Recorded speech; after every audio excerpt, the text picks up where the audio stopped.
నమస్తే అండి. మీ పేరు? నా పేరు వెంకటగిరి. ఎక్కడ ఉంటారు? అల్వాల్. మీ నియోజకవర్గం ఎమ్మెల్యే ఎవరు? నా ఇప్పుడు అతను ఏమంటారు, టీఆర్ఎస్ మల్లారెడ్డి వాళ్ళ అల్లుడా కొడుకు ఏదో ఉన్నాడు, ఆయన పేరు అతను. సరే, మీ కార్పొరేటర్ ఎవరు? కార్పొరేటర్ ఐడియా లేదు, మేము కొత్త షిఫ్ట్ అయినా అయితే ఇప్పుడు జిహెచ్ఎంసీ ఎలక్షన్స్ వస్తున్నాయి కదా, అంతే, ఇంకేం లేదు. వాటర్ ప్రాబ్లం ఏం లేదా? లేదు, వాటర్ ప్రాబ్లం ఏం లేదు. వాటర్ ప్రాబ్లం, డ్రైనేజ్ ప్రాబ్లం కూడా ఏం లేదు. రోడ్స్ మెయిన్ అల్వాల్లో ఎట్లున్నాయి రోడ్స్?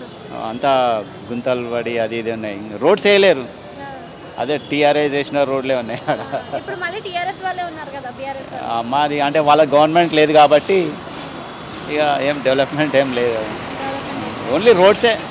మీ ఎమ్మెల్యే కానీ కార్పొరేటర్ కానీ రావడం చూడడం లాంటివి చేస్తుండ్రా మీ దగ్గర? మరి ఏం రావట్లేదు. కంప్లైంట్ రేజ్ చేసిరా ఇట్లా రోడ్లు ఉన్నాయని?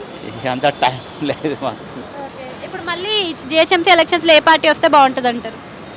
అంటే మళ్ళీ ఇప్పుడు టీఆర్ఎస్ బెటర్ అనిపిస్తుంది. రోడ్స్ అన్నీ వేసారు వాళ్ళు, కనీసం వీళ్ళు కాంగ్రెస్ వాళ్ళు ఏడా రోడ్స్ వేయలేదు. ఈవెన్ డక్కన్ క్రానికల్ ఆఫీస్కి ఎదురుగానే రోడ్స్ లేవు. మీరు చూడండి ఒకసారి ఇంటర్వ్యూ, ఆడనే కూడా ఎంత గుంతలు ఉంటాయి ఆడ. రోజు పోతుంటే నేను బండి మీద, కానీ ఈరోజు బస్సులో వెళ్తున్నా, వర్షం పడుతుంది. మరి ఇప్పుడు బీఆర్ఎస్ వస్తే ఏం జరుగుతుంది మళ్ళీ మార్పు? అంటే కనీసం వాళ్ళు రోడ్స్ అవన్నీ చేసారు, ఇన్ఫ్రాస్ట్రక్చర్స్ అవన్నీ చేసారు. వీళ్ళు ఏం చేసారు, సిటీ ఏం చేయలేరు అసలు కాంగ్రెస్ వాళ్ళు. అది బస్ ఫ్రీ చేసిండు అంతే లేడీస్కి.